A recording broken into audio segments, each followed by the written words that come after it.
آپ اپنے دن کا سب سے زیادہ وقت کس کام میں گزارتے ہیں؟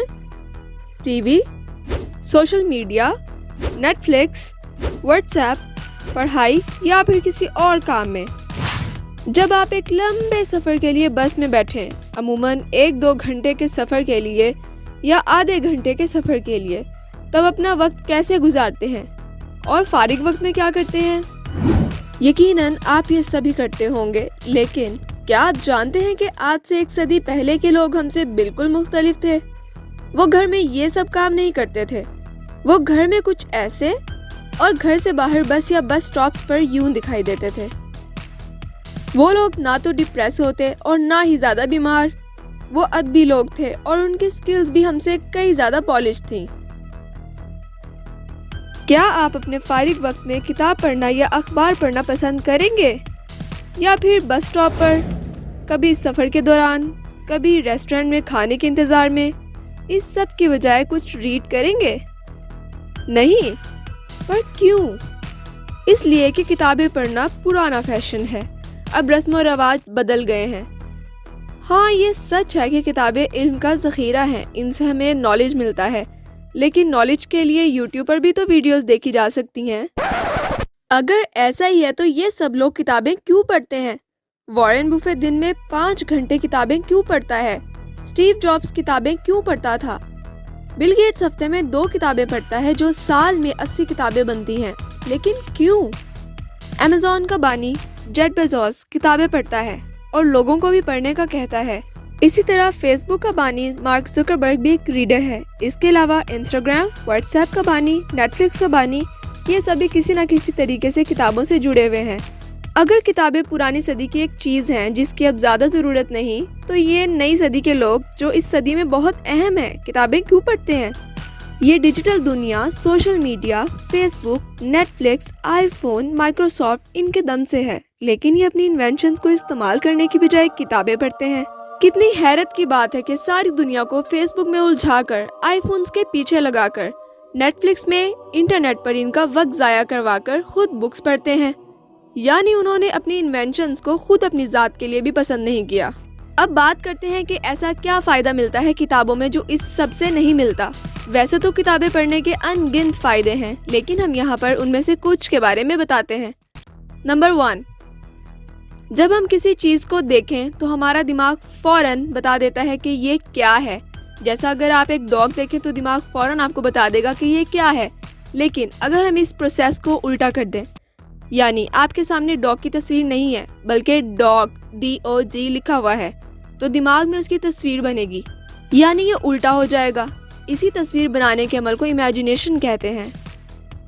کتابیں پڑھنے سے ہماری امیجینیشن بہتر ہوتی ہے کیونکہ ہم جو کام بار بار کریں گے اس میں پرفیکٹ ہو جاتے ہیں، اس لیے کچھ پڑھ کر اسے امیجن کرنے اور بار بار امیجن کرنے سے امیجینیشن بہتر ہوتی ہے۔ نمبر 2، فکشن کہانیاں یا ناولز۔ فکشن کہانیاں یا ناولز کی کتابیں پڑھنے سے ہمارے دماغ میں کنیکٹیوٹی بڑھتی ہے، یعنی ہمارے دماغ کے مختلف حصوں کا آپس میں رابطہ بنتا ہے، کنیکشن بنتا ہے، جس سے ہم زیادہ جلدی چیزوں کو سیکھ پاتے ہیں اور سمجھ سکتے ہیں۔ نمبر 3، کتابیں پڑھنے سے یا کچھ بھی ریڈ کرنے سے ووکیبلری میں اضافہ ہوتا ہے۔ ووکیبلری ہمارے دماغ میں الفاظ کے ذخیرے کو کہتے ہیں۔ جب آپ کے پاس زیادہ الفاظ ہوں گے اور مؤثر الفاظ ہوں گے تو آپ اچھا بول سکو گے اور اچھا لکھ بھی سکو گے۔ اس طرح بولنے اور لکھنے کی صلاحیت بھی بہتر ہوگی، جسے ہم کمیونیکیشن سکل کہتے ہیں۔ کمیونیکیشن سکل اس وقت دنیا میں نمبر 1 سکل ہے۔ اس کے بارے میں کہا جاتا ہے کہ جس شخص کے پاس یہ سکل ہو وہ کہیں بھی کسی بھی میدان میں پیچھے نہیں رہتا۔ اس طرح کتابیں آپ کو کامیاب ہونے میں بھی مدد دیتی ہیں۔ کتابیں پڑھنے سے آپ ایک اچھے اسپیکر اور رائٹر بن سکتے ہیں۔ نمبر 4، کتابوں سے ڈیسیژن میکنگ سکلز بہتر ہوتی ہیں۔ انسان صحیح فیصلے کرتا ہے۔ مشکل وقت میں بھی ایک ریڈر کا دماغ اسے بہت سے نئے مشورے دیتا رہتا ہے اور مشکل سے نکلنے کے طریقے بتاتا رہتا ہے، جبکہ ایک نان ریڈر کا دماغ کنفیوز ہو جاتا ہے۔ کتابیں پڑھنے سے ہمارا دماغ کم وقت میں اور مشکل وقت میں بھی درست فیصلہ کرنے کے قابل ہو جاتا ہے۔ نمبر 5، کتابیں پڑھنے سے ہماری امیجینیشن بہتر ہوتی ہے۔ امیجینیشن سے مراد وہ پکچرز ہیں جو ہمارے دماغ میں بنتی رہتی ہیں۔ ہمارا دماغ لفظوں میں نہیں، تصویروں میں سوچتا ہے۔ جب ہم کتاب میں کچھ لکھا ہوا پڑھتے ہیں، ساتھ ہی اس کو امیجن بھی کرتے ہیں، اس طرح امیجینیشن بہتر ہوتی ہے اور یادداشت بھی۔ نمبر 6، کتابیں پڑھنے سے دماغ مختلف طرح سے سوچنا شروع کر دیتا ہے. انسان کو بہت سے نئے آئیڈیاز آتے ہیں. دنیا میں موجود ہر چیز ایک آئیڈیا سے ہی تخلیق کی گئی ہے. ٹی وی بنانے والے کے دماغ میں پہلے ایک آئیڈیا آیا تھا. بل گیٹس کے دماغ میں بھی ونڈوز بنانے کا آئیڈیا آیا تھا. کولمبس امریکہ دریافت کرنے سے پہلے سوچتا ہی تھا کہ اسے جاپان جانا ہے اور جاپان کا ایک نیا راستہ دریافت کرنا ہے. اگرچہ وہ جاپان نہیں جا سکا، امریکہ کے قریب ایک آئی لینڈ پر ضرور پہنچ گیا. امریکہ کی ڈسکوری پر ہمارے چینل کی ایک ویڈیو موجود ہے جس کا لنک آئی بٹن کو پریس کرنے سے آپ کو مل جائے گا. نمبر 7. نارملی آپ نے اپنے ارد گرد دیکھا ہوگا کہ کچھ 11-12 سال کے بچے بہت ذہین اور عقل مند ہوتے ہیں، جبکہ کچھ لوگ 18 یا 20 سال کی عمر میں بھی دماغی طور پر زیادہ تیز نہیں ہوتے. ایسا کیوں ہوتا ہے؟ ذہانت کا تعلق ہماری جسمانی عمر سے نہیں بلکہ دماغی عمر سے ہوتا ہے. کچھ لوگوں کی دماغی عمر زیادہ ہوتی ہے اور کچھ لوگوں کی کم. یہ قدرتی طور پر بھی ہوتا ہے اور ہماری عادات کی وجہ سے بھی. دماغی عمر یا مینٹل ایج 2 چیزوں کی وجہ سے ہوتی ہے. ایک انٹیلیجنٹ کوشنٹ IQ اور دوسرا ایموشنل کوشنٹ EQ. کتابیں پڑھنے سے ہمارا IQ بہتر ہوتا ہے، جبکہ کچھ کتابیں EQ کو بہتر کرنے میں بھی مدد دیتی ہیں.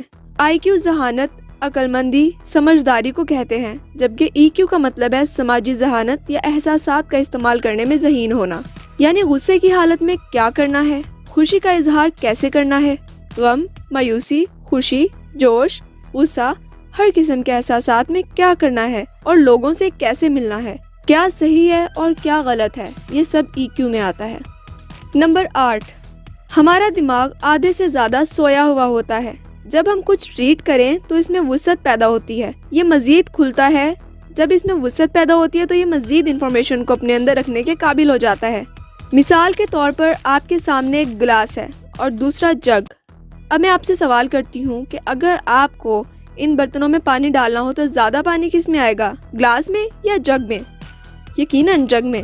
ہمارا دماغ کتابیں پڑھنے سے پہلے اس گلاس کی طرح ہوتا ہے، چھوٹا اور جس میں کم پانی یعنی انفارمیشن آئے گی. کتابیں پڑھنے کے بعد وہ اس جگ کی طرح بن جائے گا جس میں زیادہ نالج ذخیرہ کرنے کی کیپیسٹی ہوگی. جتنی زیادہ بکس پڑھیں گے اتنا ہی یہ جگ یعنی ہمارا دماغ بڑا ہوتا جائے گا. اس میں اتنی ہی کیپیسٹی بڑھتی جائے گی. جگ کی تو ایک مقرر حد ہے جس سے زیادہ پانی اس میں نہیں آ سکتا. اسی طرح دماغ کی بھی ایک حد ہے.